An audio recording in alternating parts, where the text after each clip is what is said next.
De lleno a las tres consecuencias, quiero hablar algunos comentarios sobre Betsabé que nos van a ayudar a entender un poco de la situación que vivían David y ella. Algunos comentaristas, yo te puse ahí, le atribuyen parte de la responsabilidad en la tentación de David por el tipo de baño al aire libre y la cercanía de su casa con el palacio. O sea, algunos comentaristas dicen, oye, ¿tú crees que Betsabé no sabía que era vecina del rey y que desde ese lugar él la podía ver porque se baña al aire libre?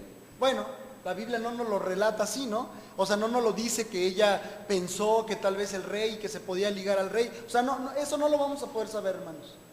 Pero sí dice que se estaba bañando al aire libre, muy cerca de donde estaba David. Tal vez ella ni siquiera sabía que David no había ido a la guerra. Tampoco no lo dice, hermanos. Algunos comentaristas se lo atribuyen, dicen, ella tenía parte de culpa. Pero hay otra parte, hermanos, no en defensa de Betsabé, pero aprender a ver la Biblia desde diferentes ángulos. Otros piensan que probablemente lo que Betsabé estaba haciendo era practicándose el ritual de purificación después de dar a luz. Y ahí nos dice que ella lo hizo después de su periodo de menstruación. ¿De qué periodo se refiere? Vamos allá a Levítico capítulo 12. Vamos a ver lo que probablemente estaba haciendo esta mujer. Levítico capítulo 12, por favor.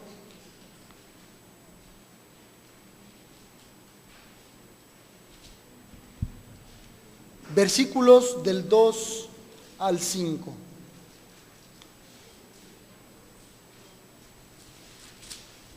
Esto obviamente lo tenían que hacer todas las mujeres judías y vamos a ver qué es lo que Dios les manda ahí a las judías respecto a este ritual, hermanos. Vamos a leer desde el 1 para entender el contexto. Dice, el Señor le ordenó a Moisés que les dijera a los israelitas, cuando una mujer conciba y dé a luz un niño, quedará impura durante 7 días, como lo es en el tiempo de su menstruación.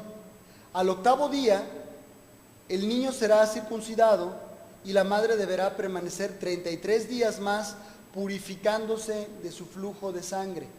No tocará ninguna cosa santa ni irá al santuario hasta que termine su periodo de purificación.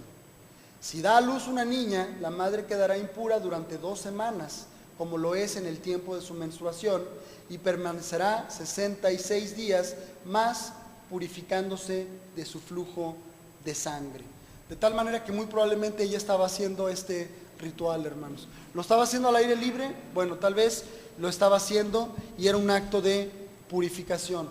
Después dice la Biblia que ella, cuando pasa esto con David, regresa y vuelve a purificarse, hermanos. Este es un dato solamente sobre este personaje que es clave en esta historia, llamado Betsabé. Vamos a ver las 3 consecuencias de la impureza, hermanos.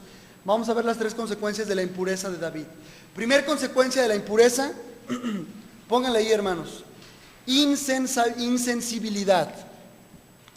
Insensibilidad. Vamos a regresar ahí a 2 de Samuel, por favor. 2 de Samuel, capítulo 11. Insensibilidad, ahí anótenle por favor en su bosquejo. Primer consecuencia, nos vamos a convertir en seres insensibles, hermanos. Cuando la pureza llegue a nuestra vida nos vamos a convertir en seres insensibles. No me importa lo que le pase al otro, no me interesa. Y nada más lejano a esto que ser insensible a las necesidades de otro, hermano. No se diga a la familia de otra persona. Muchas veces cuando somos impuros, cuando hemos perdido la santidad, cuando estamos descalibrados con Dios, nos deja de importar lo que a los demás les pase. Y nada más lejano a esto a Dios, hermanos.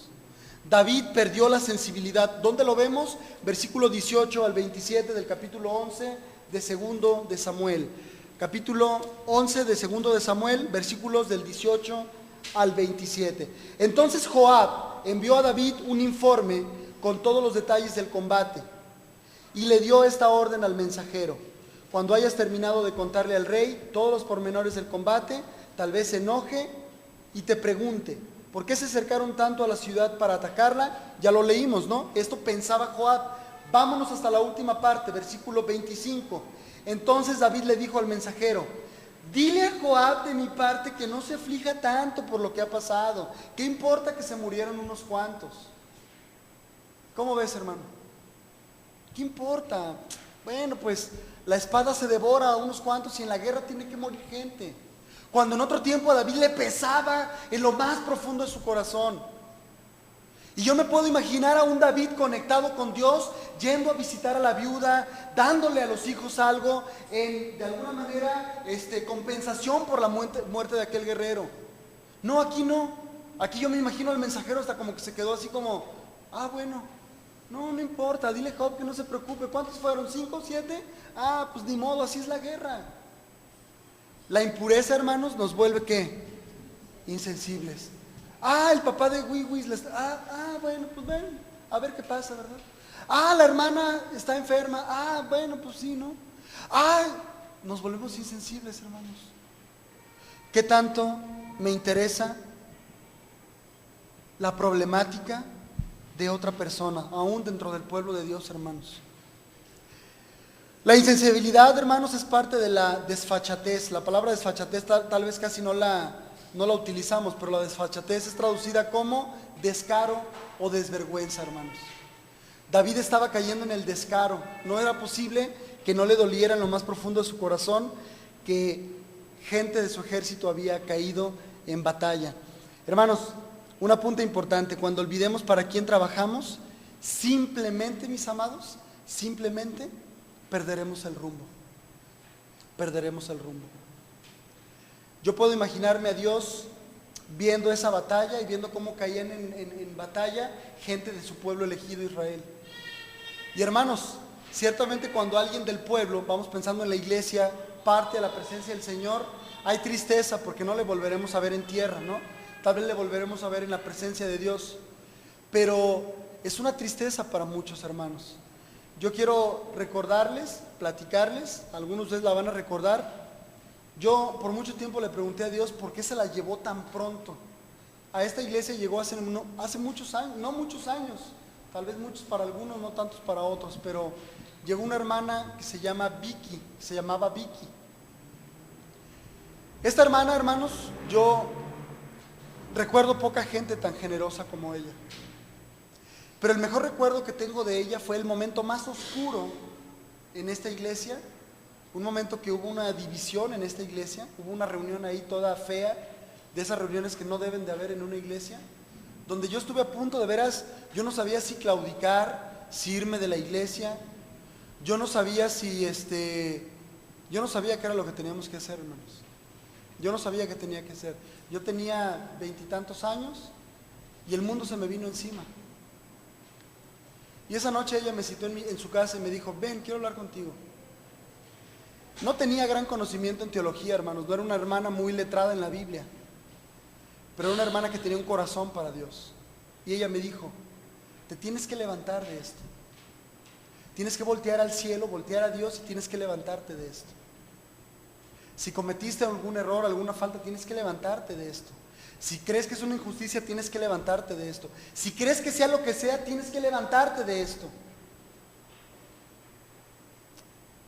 Si te logras levantar de esto, Dios te va a prosperar. Nunca voy a olvidar sus palabras.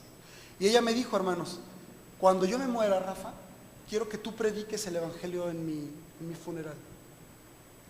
Y hermanos, a su funeral fueron incluso funcionarios de gobierno que aceptaron a Cristo ese día. Aún en su muerte, Dios aprovechó para bendecir a personas. De tal manera que yo le preguntaba a Dios: Señor, ¿por qué te la llevaste tan pronto? ¿No la pudiste haber dejado algunos 4 o 5 años más? Pudo haber visto esto de la iglesia, ya no le tocó ver esto. No le va a tocar ver lo que sigue, hermanos. No le tocó verlo. Pero ciertamente cuando alguien parte la presencia de Dios, se debilita el cuerpo, hermanos. Dios tiene propósitos y planes de diferente índole. Pero nos tiene que doler, hermanos, cuando alguien parte la presencia de Dios por la razón que sea. David perdió la sensibilidad, hermanos. No le importó que 6, 5, 7, 8, 10 hombres hubieran caído en batalla. Él lo que quería es que muriera el hombre llamado Urías elitita para cubrir su pecado, para ocultar su pecado. El día que cualquiera de ustedes parta a la presencia de Dios antes que yo, o yo antes que ustedes, hermanos, tiene que dolernos. Sabemos que estaremos en la presencia de Dios, pero el ejército se debilita. El día que alguien se vaya de la iglesia por la razón que sea, tiene que dolernos, hermanos, porque el ejército se debilita. Una de las cosas que a mí particularmente más me llena de orgullo en el buen sentido de la palabra, hermanos, es que el liderazgo de esta iglesia ha sabido de alguna manera sobrellevar algunos conflictos que ha tenido la iglesia. Y la migración de gente de la iglesia ha sido prácticamente nula, hermanos. O sea, sí ha habido alguna que otra familia que ha tenido que irse, pero es mínima la gente que se ha tenido que ir. Hemos de alguna manera podido entender cómo se tienen que sobrellevar ciertos conflictos, porque hemos entendido que cuando alguien se va, el ejército se debilita, hermanos. Y tenemos que ser sensibles a esto, mis amados. Pero una segunda consecuencia de la impureza, aparte de la insensibilidad, es la desaprobación de Dios. Esta, creo, hermanos, es la peor de las consecuencias. Anótenle ahí en esos 4 rayitas que puse, la desaprobación de Dios. Vamos a ver lo que dice el versículo 27 nada más. Solamente el versículo 27, amados, lo que dice ahí el versículo 27. Después del luto, David mandó que se la llevaran al palacio y la tomó por esposa con el tiempo. Ella le dio un hijo. Sin embargo, lo que David había hecho, ¿qué dice, hermanos? Le desagradó al Señor. Es la segunda, y creo yo, mis amados, la peor de las consecuencias. Que lo que yo hago o lo que yo estoy haciendo simplemente sea desagradable a los ojos de Dios.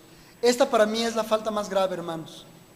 Mientras Dios, en la predicación anterior vemos cómo aplaude a José porque logra vencer la tentación, igualito, hermanos, hacia una mujer hermosa, esposa de Potifar, que ni siquiera, vamos, en este caso, incluso a la mujer se le lanzó a José. En este caso no, en este caso fue David quien lo propició.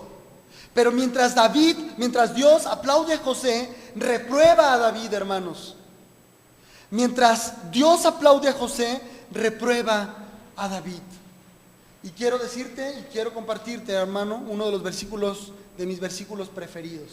Esta, para muy bien ahí la oreja, hermano, es una de las más grandes, de las advertencias más importantes que Dios nos quiere hacer. Eclesiastés capítulo 10, versículo 1.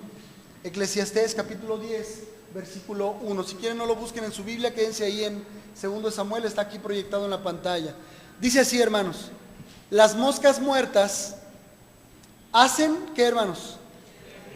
Heder, oler mal y dar mal olor al perfume del perfumista.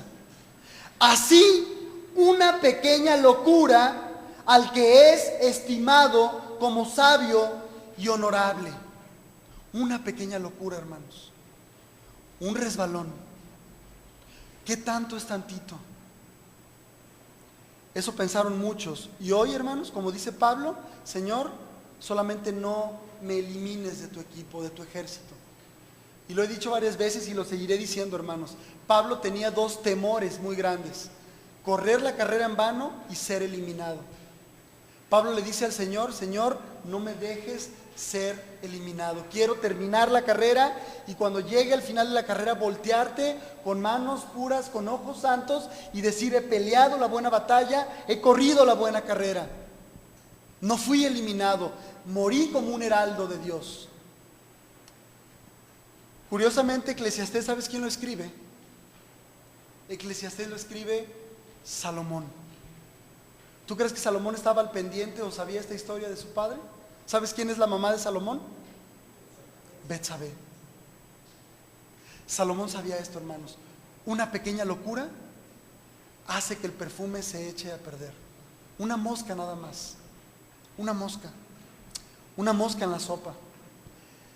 En este verano nos van a saturar en la televisión con el fútbol, hermanos, porque la selección juega el campeonato mundial sub-17, en el cual participó Jairo la vez pasada. Va a ser la Copa Oro, va a ser la Copa América, bueno, fútbol por todos lados. Gracias a Dios para los que nos gusta el fútbol, ¿no? Bueno, hermanos, el portero titular de la selección para estos torneos, o por lo menos para la Copa de Oro, que era el más importante, era el portero del Cruz Azul. Y estaba yo ahí haciendo el mandado, bueno, mi esposa estaba haciendo el mandado y yo y otros 20 hombres estábamos ahí en las pantallas, ¿verdad? Viendo Cruz Azul Morelia. Ya se estaba terminando el partido, se armó la bronca. Y la televisión nos permitió ver una imagen, hermanos, bueno, no sé, así hasta perturbadora, ¿no? El portero del Cruz Azul le dio un cabezazo al preparador físico.